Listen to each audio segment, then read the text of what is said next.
বন্ধুগণ, আমরা কনসার্ট শুনছি, আমরা কি আমাদের শহীদদের জন্য আর একটা সময় দিতে পারি না? প্রিয় খুলনাবাসী, এই বিপ্লব রক্তস্নাত বিপ্লব, এই বিপ্লব কারো একক কোনো বিপ্লব নয়, এই বিপ্লব সর্বসাধারণ আপামর জনতার বিপ্লব। এই পৃথিবীতে কোনো গণঅভ্যুত্থান পরিকল্পনা করে হয় না। এই পৃথিবীতে যত গণঅভ্যুত্থান হয়েছে, সকল গণঅভ্যুত্থান ইনফ্লুয়েন্স তথা প্রভাবিত করণের মধ্য দিয়ে হয়েছে। এই গণঅভ্যুত্থানে অসংখ্য উত্থান পতন ছিল। কখনো আমার রিক্সা চালক ভাই আমাকে প্রভাবিত করেছে, কখনো আমার ছাত্র ভাইরা আমাকে প্রভাবিত করেছে। যখন ছাত্র জনতাকে হাসিনা ঘরে পাঠানোর চেষ্টা করলো, তখন আইনজীবীরা নেমে এসেছে, তখন শিক্ষকরা নেমে এসেছে, তখন সাংস্কৃতিক কর্মীরা নেমে এসেছে।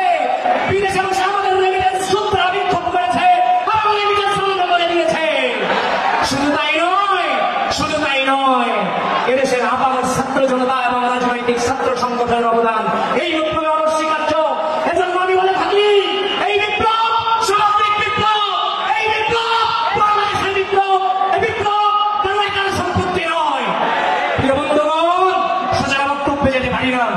আজকে যেই ছাত্র সংগঠন কর্তৃক এই খুলনার মাটিতে এই কনসার্টের আয়োজন হয়েছে, আপনারা জানেন 90-এর গণঅভ্যুত্থানের নায়ক, 90-এর গণঅভ্যুত্থানের নায়ক এবং 24-এর গণঅভ্যুত্থানে বাংলাদেশ জাতীয়তাবাদী ছাত্রদল, বাংলাদেশের সর্ববৃহৎ রাজনৈতিক ছাত্র সংগঠনকে যার নেতৃত্বে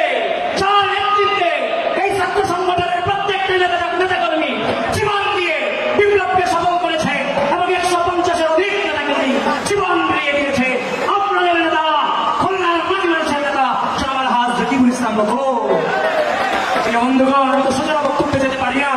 প্রিয় বন্ধুগণ, আমি বক্তব্য শেষ করবো, কিন্তু স্পষ্ট ভাষায় আধিপত্যবাদী শক্তিকে জানিয়ে দিতে চাই, আমরা পড়ার টেবিলে ছিলাম এবং রাজপথ দখল করেছি, হাসিনাকে ছেটিয়ে বিদায় করেছি, আবার পড়ার টেবিলে ফিরে যাচ্ছি।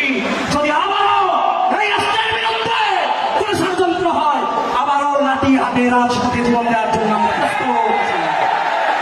প্রিয় খুলনাবাসী, 24-এর চেতনা, এই 24-এর চেতনা অপশাসন, সেই শাসন এবং মানুষের মুখ চেপে ধরার বিরুদ্ধে দীর্ঘ অপসীম সংগ্রাম।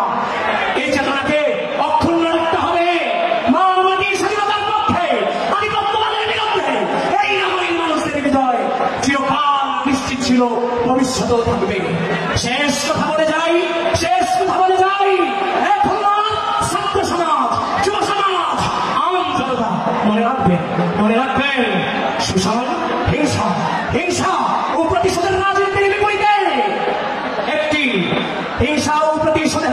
বিপরীতে সকল মত ও পথের সমন্বয়ে বাংলাদেশী জাতীয়তাবাদী আদর্শের ভিত্তিতে একটি অন্তর্বর্তীমূলক বৈষম্যহীন সম্প্রীতিমূলক রাষ্ট্র ব্যবস্থা লড়াই হোক 24-এর গণঅভ্যুত্থানের অঙ্গীকার। আবার দেখা হবে রাজপথে অথবা খুলনার সরকারি সিটি কলেজের একাদশ শ্রেণীর শিক্ষার্থীবৃন্দ ঢাকা বিশ্ববিদ্যালয়ে আগামী 2 বছর পরে দেখা হবে। সকলে ভালো থাকুন, সুস্থ থাকুন। বাংলাদেশ জিন্দাবাদ, বাংলাদেশ। দেখুন খেলা দেখে সেই রাষ্ট্রপতি যারা বলো, দেখুন খালেদা জিন্দাবাদ। আগামী অবশ্যম্ভাবী রাষ্ট্রনায়ক জনাব